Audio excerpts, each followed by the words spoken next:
اعوذ باللہ من الشیطان الرجیم، بسم اللہ الرحمن الرحیم۔ محترم سامعین اکرام، السلام علیکم ورحمۃ اللہ وبرکاتہ۔ امید ہے کہ آپ سب خیریت سے ہوں گے۔ اللہ پاک آپ کی ہر مشکل کو آسان فرمائے، اللہ پاک آپ کی ہر جائز حاجت کو پورا فرمائے، آمین۔ آج ہم بات کریں گے خواب میں بچھو دیکھنے کے حوالے سے۔ خواب میں بچھو دیکھنا، اس کی مختلف صورتیں ہیں اور اس کی مختلف تعبیریں ہیں۔ خواب میں بچھو کو دیکھنا، مثلاً خواب میں بچھو کو دیکھنا یا بچھو سے کسی کو کاٹنا یا اس سے ریلیٹڈ، اس کی اور بھی کئی صورتیں ہیں۔ اس کو جاننے کے لیے اس ویڈیو کو آخر تک لازمی دیکھیں۔ تو چلیے شروع کرتے ہیں ہم آج کے موضوع خواب میں بچھو کو دیکھنے کے حوالے سے۔ خواب میں بچھو کو دیکھنا کسی سے دشمنی ہو جانے کی علامت ہے، رنج، تکلیف اور مشکل کی علامت ہے۔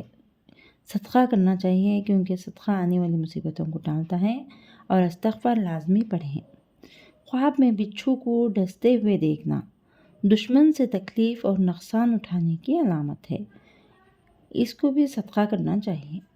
خواب میں بچھو سے ڈرتے ہوئے دیکھنا دشمن سے خوف زدہ ہونے کی علامت ہے، دشمن سے پریشان ہونے کی علامت ہے۔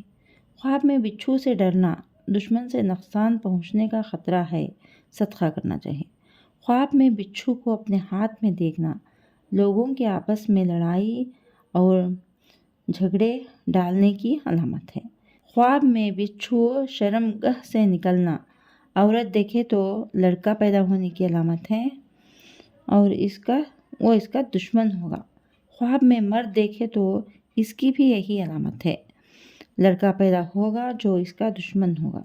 خواب دیکھنے والے کو صدقہ کرنا چاہیے کیونکہ صدقہ آنے والی مصیبتوں کو ٹالتا ہے، اور استغفار لازمی پڑھیں۔ خواب میں بچھو کو مارنے کے بعد دوبارہ زندہ ہو جانا دشمن پر فتح اور کامیابی کی علامت ہے۔ خواب میں بچھو کو مارتے ہوئے دیکھنا دشمن سے لڑائی ہو جانے کی علامت ہے اور فتح پانے کی بھی علامت ہے۔ خواب دیکھنے والا فتح پائے گا۔ اگر آپ کو ہماری یہ ویڈیو پسند آئی ہے تو لائک کریں، صدقہ جاریہ سمجھ کر شیئر کریں، چینل پر نیو ہیں تو سبسکرائب کریں اور ساتھ میں دیے گئے گھنٹی کے نشان کو کلک کریں تاکہ ہماری نئی ویڈیو کی اپڈیٹ سب سے پہلے آپ کو مل سکے۔ جزاک اللہ خیر۔